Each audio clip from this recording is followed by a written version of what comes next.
Hey guys, welcome back to the channel. Oh yeah, photo editing Sundays are probably going to be back. I'm gonna, edit my photos on Sundays and show you how I edit the photos using Lightroom, Photoshop, and show you different techniques to actually create photos like this. This is the photo that we'll be creating today. Yes, there's a little bit of magic painting over the raw photo, which actually looks like this. Now, to be perfectly honest, this was not a raw photo because I actually took this in JPEG, which means that this is already a camera processed image. And I tend to shoot a lot of those lately since I have the new Sony a7 III camera because it just looks awesome straight out of the camera. And it's editable afterwards. But if you want to do serious editing, then just use RAW. Okay, let's dive right into this one. So as you can see, the settings for the photo were, well, 1/8 of a second, f5.6, because that with this specific lens, the Sigma 24-70 2.8 DG Art series lens, really makes an image really sharp. So it's a really nice aperture. So anything from f4 to f8, even to f11 produces really good results. So I've chosen this one because there was nothing really close to the lens. And I've chosen the ISO 100 to give me the least amount of noise. And if I zoom in, you can see that it's nice and sharp all the way through, even in the foreground, except maybe in the distant background. But I don't really need sharpness there because, well, you see, we've added atmospherics in that area. So, it will be blurry anyway. So let's first off go to the develops tab. Now you might want to ask me or you or whatever, why develop since it's already a developed image? Well, I am going to maybe tweak in just a little bit of the highlights to bring in just a little bit of the details here in the distant clouds. And I'm going to punch up the whites a little bit to make it a little bit more punchy. Now, what I typically do with Sony photos, especially with Sony a7 III photos, is I change a little bit of the color calibration. I find it to be, a little bit more punchy if I do this, and then I do a little bit of this, and then I do a little bit of this. So this kind of brings out the colors a little bit more. So the oranges, the greens, and the blues kind of start to separate from each other, really makes things look a lot more vivid. Okay, so now we need to export this into Photoshop, edit in Photoshop. Luckily, I have my Photoshop opened in the background, so it's going to not load for as long. So this is now the photo imported into Photoshop. I'm using the Photoshop 2022, so the latest version if you guys are interested.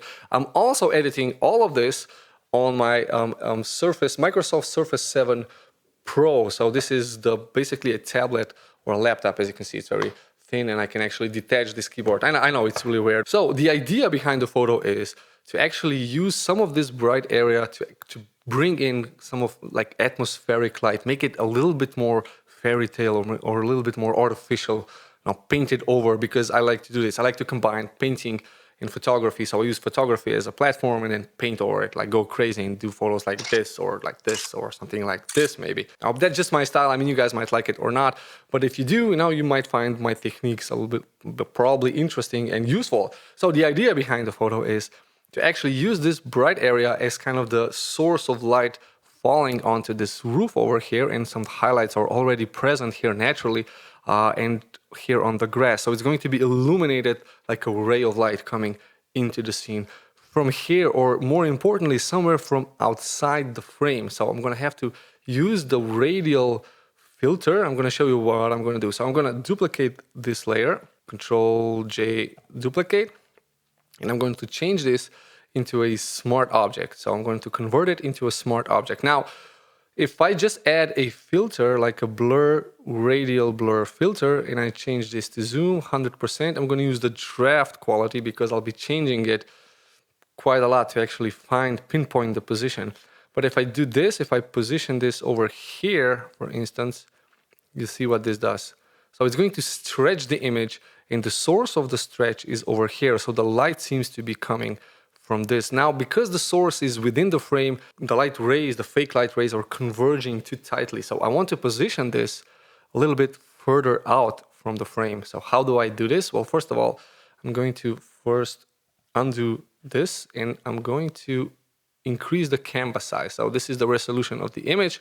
I'm actually going to change it to 10,000 times 10,000, like this. Bam. So now I have a lot of empty space around the frame. But if I do the radial filter right now, you will see what happens. The radial blur, I will maybe position it a little bit lower, like over here. Press OK. Now the source of light, the source of stretching is going to come from this area over here, like this. So now the rays are kind of more parallel. Now this is my technique, the way I use it. You might like it, you might not, you might have your own techniques, but this I find just uses the natural colors and the natural shapes of the environment, just pulls them all over. So this now looks really weird, but I'll show you how you can transform this into an awesome looking atmospheric type of event. So first of all, I'm going to change this from draft quality to good quality. I'm not going to use the best quality because I am going to add blur on top of these rays. I don't want them to be so distinct and so sharp. But I like the fact that they are contrasty and they form some sort of 3D shape, volumetric shape. And you will see as I progress, I just have to wait for this. I'm editing on a tablet, so it's a little bit longer to wait. Okay, there we go. So now I'm going to first rasterize the layer. This is very important because if I wouldn't rasterize the layer and if I would crop back into the original size, the source of the light rays would also shift in the frame. But since this is now a rasterized layer, if I crop this back into the original size, everything stays the way it was. So I'm going to just do this. Now I'm going to add blur onto this. So filter blur, I'm going to add Gaussian blur. And I'm going to use 40, maybe 30 pixels to have a little bit more depth. So like this. See what this is doing? So it's actually taking away this kind of small contrast sharpness and just kind of blurring everything out. So I'm going to punch this OK. And now I need to blend this in the correct way. So if I double tap over here, I'm going to choose my blending mode as screen. You can also do this right over here. And I'm going to blend it in a specific way. So if I hold down Alt key and just take this in, let's move this a little bit away. You can see what I'm doing. I'm actually adding a little bit more contrast. So I'm taking away a little bit in the shadows and I'm keeping a little bit more on the highlights. So I'm going to leave it right like this. Okay, so this is then without and this is with. Now don't worry, we will be masking this thing out a little bit more. So I'm gonna create a mask. I'm going to invert the mask, so Control I to invert, and then I'm going to use the gradient tool.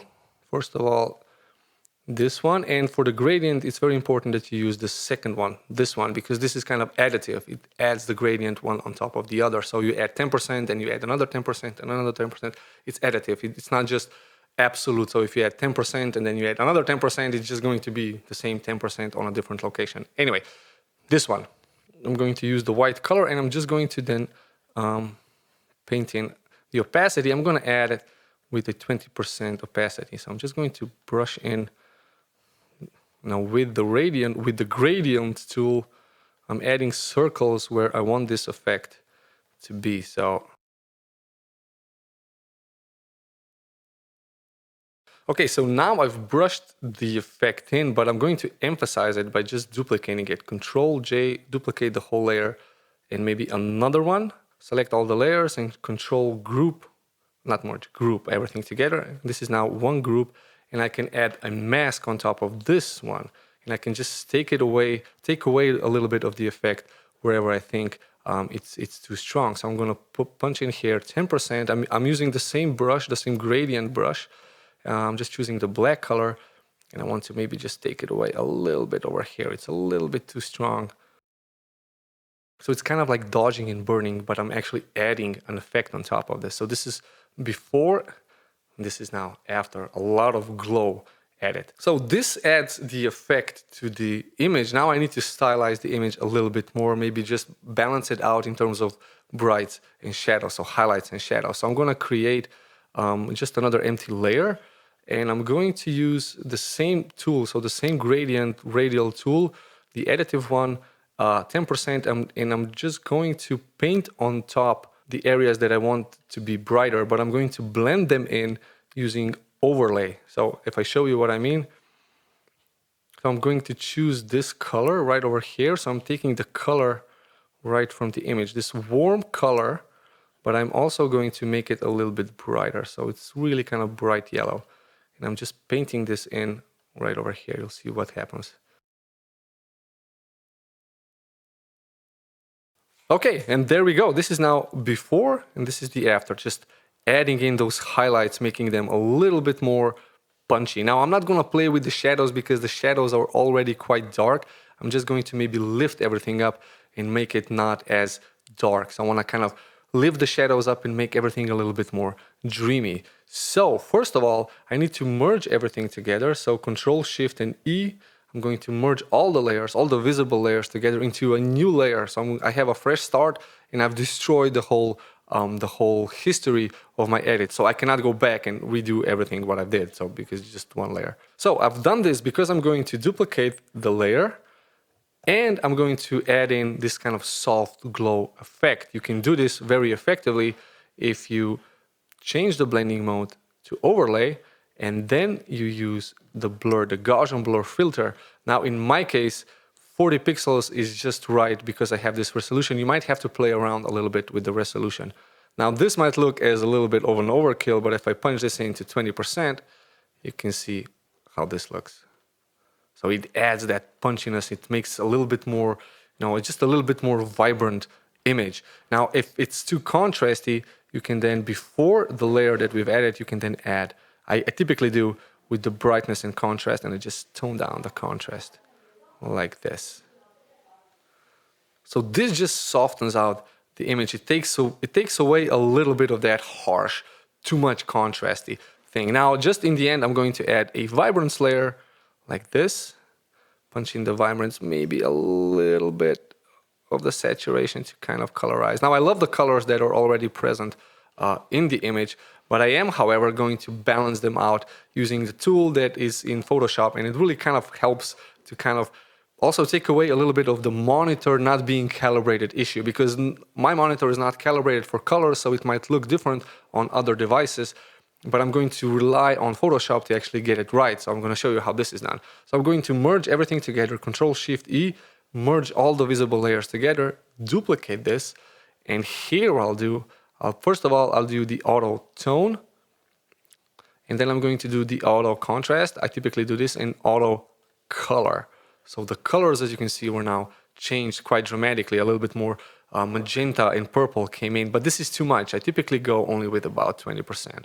Maybe 30% for this one, because I have this nice green and magenta contrast, and green and magenta are kind of contrasting or complementary colors on the color wheel. So this is without this, this is with this. It just kind of adds a little bit more color contrast. And that's that. This is the image we've created. I hope you guys enjoyed this little Lightroom Photoshop tutorial. If you like the photo, if you like the video, hit the like button, subscribe to the channel if you're new, and if you have any comments or questions, please leave that down in the comment section. I would love to answer all of the questions that you have. Love you guys, and I'll see you in the next video. Bye-bye.